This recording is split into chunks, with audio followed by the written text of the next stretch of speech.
গণভবন সম্বন্ধে দ্বিতীয় ভিডিওতে আপনাদের স্বাগতম জানাই এবং তাদেরকে অসংখ্য ধন্যবাদ জানাই যারা আমার গণভবনের ভিডিওটি পছন্দ করে দ্বিতীয় ভিডিওটি ইন্টারেস্টের সাথে দেখতে এসেছেন। ইতিহাস থেকে জানা যায় যে এই রাজবাড়ির প্রথম সূচনা হয়েছিল 1800 শতকে ব্রিটিশ আমলে রাজা রামজীবনের হাত ধরে। পরবর্তীতে পর্যায়ক্রমে রাজাদের পরিবর্তন হয়েছে এখানে।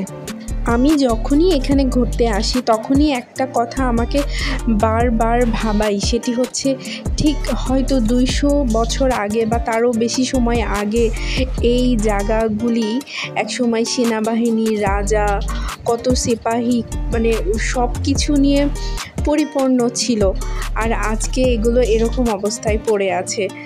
হ্যাঁ, এটা ঠিক যে এখানে যথেষ্ট পরিমাণ সংস্কার করেছে। আমি চেষ্টা করেছি আপনাদেরকে প্রত্যেকটা অংশ খুবই কাছ থেকে দেখানোর, যতটুকু আমি দেখাতে পারি। এই সমস্ত উদাহরণ থেকে আমরা বারবার শিখতে পারি, বুঝতে পারি যে কোনো কিছুই স্থায়ী না, সমস্ত কিছু সব কিছু পরিবর্তনশীল। হয়তো কারো কাছে এখন ক্ষমতা আছে, কিন্তু ভবিষ্যতে তার কাছে ক্ষমতা থাকবে না, এটাই নিশ্চিত। একটা সময়ের প্রাণোজ্জ্বল দাপটে থাকা এই রাজবাড়ির অংশগুলো আজ নিশ্চুপভাবে দাঁড়িয়ে আছে আমাদের সামনে। রাজা রানীদের সরঞ্জাম এবং আসবাবপত্র যেমন খাট, ড্রেসিং টেবিল, ডাইনিং টেবিল এগুলো কিন্তু এই মহলের মধ্যে এখনও খুবই ভালোভাবে সংরক্ষিত অবস্থায় আছে।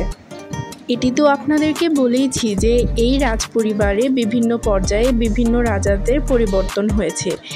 এর মধ্যে একজন রাজা ছিলেন রাজা প্রমোদনাথ রায়। তিনি ছিলেন এই রাজবাড়ির একজন বিখ্যাত রাজা, সেই সাথে তিনি ছিলেন যথেষ্ট আধুনিক চিন্তা চেতনার মানুষ।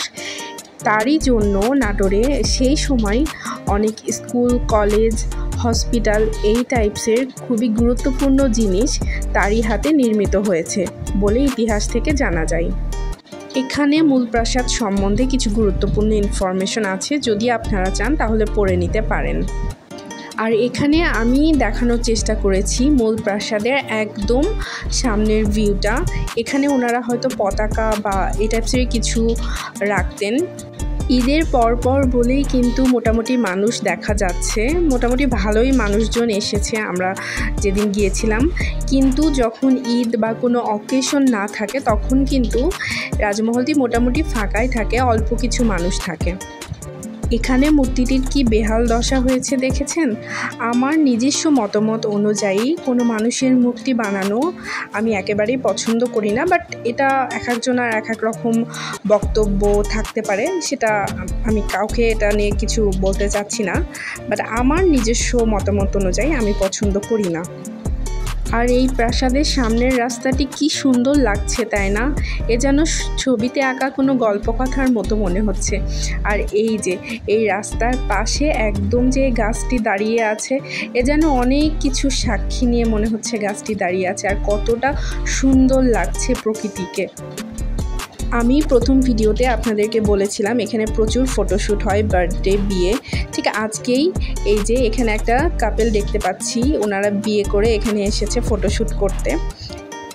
কিন্তু আজকে বড্ড ভিড়, একটুখানি যদি নিরিবিলি পরিবেশ বা ফাঁকা থাকে তখন এখানে ফটো ভিডিওগুলো আমার মনে হয় আরও বেশি ভালো হয়। এই রাজবাড়ির বিভিন্ন কাহিনী পড়তে পড়তে একটি কাহিনী আমার কাছে ভীষণ নজরকাড়া হয়েছে, সেটি হচ্ছে একজন রাজকুমারী একজন নর্মাল সিপাহীর প্রেমে পড়ে যায় এবং তাদের প্রেমের সম্পর্ক তৈরি হয় লোককথা অনুযায়ী, যা জানা যায় আর কি। কিন্তু পরবর্তীতে তাদের সম্পর্ক হয়তোবা রাজপরিবারের কেউই মেনে নেয়নি এবং রানী একটি দিঘির পাশে বসে সবসময় গান গাইতেন এবং সেই দিঘিরও নামকরণ করা হয়, সেই দিঘিকেও একটি স্পেশাল নামে ডাকা হয়। তো সেটি আমি একদম স্পেসিফিকভাবে পাইনি, কিন্তু আমি এই কাহিনীটা মোটামুটি শুনেছি আর কি। আপনারা কিন্তু লক্ষ্য করলে বুঝতে পারবেন মহলগুলোতে এখনও কিছুটা সংস্কার চলছে।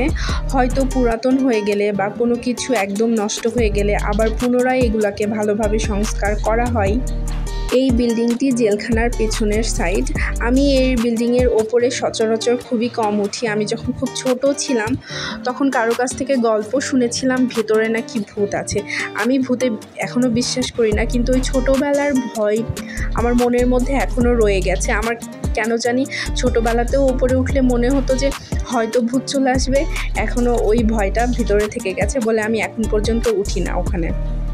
তো এই জায়গাগুলোই বিভিন্ন ধরনের গাছ লাগিয়ে এগুলো ওনারা পরিচর্যা করে, সেটা এখানে আসলেই বোঝা যায়, বেশ ভালোভাবেই পরিচর্যা করে।